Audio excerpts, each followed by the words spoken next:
नमस्कार दोस्तों, स्वागत है आपका हमारे YouTube चैनल योजना गुरुकुल में। आज हम एक बेहद ही महत्वपूर्ण और संवेदनशील विषय पर चर्चा करने जा रहे हैं, जो कि बहुत से लोगों के लिए परेशानी का कारण बन सकता है। आज हम बात करेंगे कि अगर आपके खिलाफ कोई जानबूझकर एफआईआर दर्ज कर दी जाती है, तो आपको क्या करना चाहिए और इस स्थिति से आपको कैसे निपटना चाहिए। अगर आपने कभी भी यह सोचा है कि अगर आपके खिलाफ कोई एफआईआर कर देता है, तो आपकी स्थिति क्या होगी, तो यह वीडियो आपके लिए है, पूरा जरूर देखें। सबसे पहले हम जानते हैं कि एफआईआर का महत्व क्या है। एफआईआर का नाम है फर्स्ट इन्फॉर्मेशन रिपोर्ट। यह एक कानूनी दस्तावेज होता है जो पुलिस को अपराध के बारे में जानकारी देने के लिए दर्ज किया जाता है। इसे शिकायत भी कहा जा सकता है। एफआईआर दर्ज होने के बाद पुलिस को मामले की जांच करनी होती है, लेकिन कई बार ऐसा होता है कि किसी व्यक्ति के खिलाफ जानबूझकर या गलत इरादों से एफआईआर दर्ज कर दी जाती है, जो कि उस व्यक्ति के लिए बेहद तनावपूर्ण और परेशानी का कारण बन सकता है। अब नंबर 2 पर आता है कि क्या होता है कि जब आपके खिलाफ एफआईआर दर्ज होती है,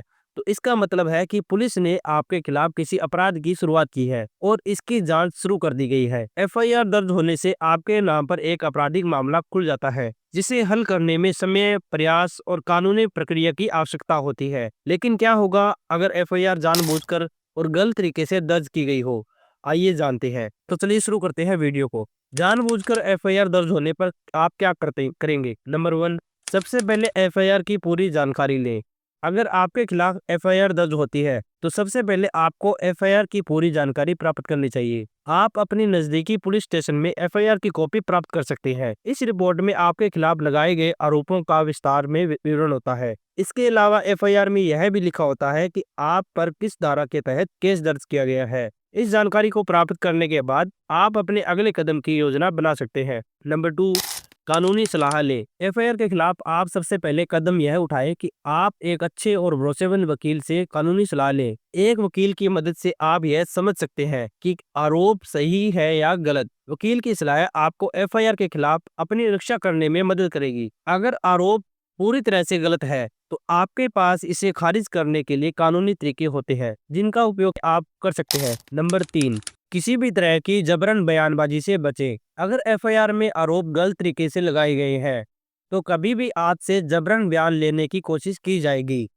आप यह सुनिश्चित करें कि किसी के भी दबाव में आकर आप बयान नहीं देंगे, खासकर तब जब आपसे कोई अपराध न किया गया हो। किसी भी प्रकार की बयानबाजी करने से पहले आप अपने वकील से जरूर पूछें।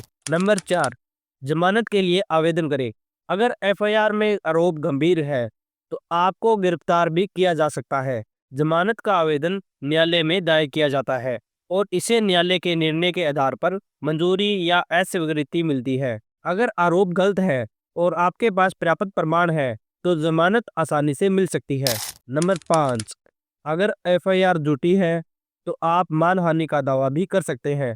अगर आपको लगता है कि आपके खिलाफ एफआईआर जानबूझकर और गलत तरीके से दर्ज की गई है, तो आप मानहानि का मामला दर्ज कर सकते हैं। यह एक कानूनी प्रक्रिया है, जिसमें आप उन लोगों के खिलाफ कार्रवाई कर सकते हैं जिन्होंने जानबूझकर आपको गलत तरीके से फंसाया है। इसके लिए आपको प्रमाणों की आवश्यकता होगी जो यह साबित कर सके कि आरोपी पूरी तरह से झूठे हैं। नंबर 6, पुलिस जांच में सहयोग करें। आपको यह सुनिश्चित करना होगा कि पुलिस जांच में पूरी तरह से सहयोग करे। अगर आप निर्दोष हैं और आपके खिलाफ आरोप गलत है, तो पुलिस जांच में सहयोग करने से आपकी स्थिति को बेहतर किया जा सकता है। हालांकि आपको किसी भी प्रकार के दबाव में आने से बचना होगा, और यदि पुलिस आपके साथ कोई गलत व्यवहार करती है, आप अपने वकील को सूचित करें। नंबर 7, आपको प्राथमिकी निरस्त यानी एफआईआर कैंसिलेशन करने के लिए अदालत में आवेदन करना होगा। एफआईआर कैंसिलेशन का मतलब है कि अदालत किसी भी एफआईआर को रद्द कर सकती है, यानी कि उस एफआईआर को कानूनी रूप से अमान्य कर दिया जाता है। इसका अर्थ है कि वह एफआईआर अब वैध आपराधिक मामला नहीं रहा, उसके खिलाफ की गई जांच भी रुक जाती है। अगर आपके खिलाफ एफआईआर झूठी है, तो आप अदालत में आवेदन करके एफआईआर को कैंसिल करने की मांग कर सकते हैं। इसके लिए आपको पूरी प्रक्रिया के तहत सबूत और प्रमाण प्रस्तुत करने होंगे। अदालत इस बात पर जांच करेगी कि क्या एफआईआर में लगाए गए आरोप सही है या नहीं। अगर अदालत को लगता है कि आरोप गलत है, तो वह एफआईआर को कैंसिल कर सकती है। एफआईआर के खिलाफ कानूनी विकल्पों का उपयोग। नंबर 1, सबूत प्रस्तुत करना। एफआईआर के खिलाफ आपके पास यह अधिकार होता है कि आप कोर्ट में अपनी बात रखने के लिए एविडेंस प्रस्तुत करें। अगर आपके पास कोई दस्तावेज, गवाह, कोई प्रमाण है, तो आपके खिलाफ लगाए गए आरोपों को गलत साबित करता है, तो आप उसे कोर्ट में पेश जरूर करें। अगर आपके पास कोई गवाह है जो आपके पक्ष में बोल सकता है, तो आपकी तरफ से उसकी गवाही भी कोर्ट में प्रस्तुत की जा सकती है। यह गवाही आपकी मदद कर सकती है और एफआईआर को गलत साबित करने में आपको सहायता हो सकती है। डिटेल में कहें तो मेरे दोस्त, एफआईआर के मामले में सबसे महत्वपूर्ण बात यह है कि आपको घबराने की बजाय कानूनी प्रक्रिया को सही तरीके से समझना होगा और उसका पालन ही करना होगा।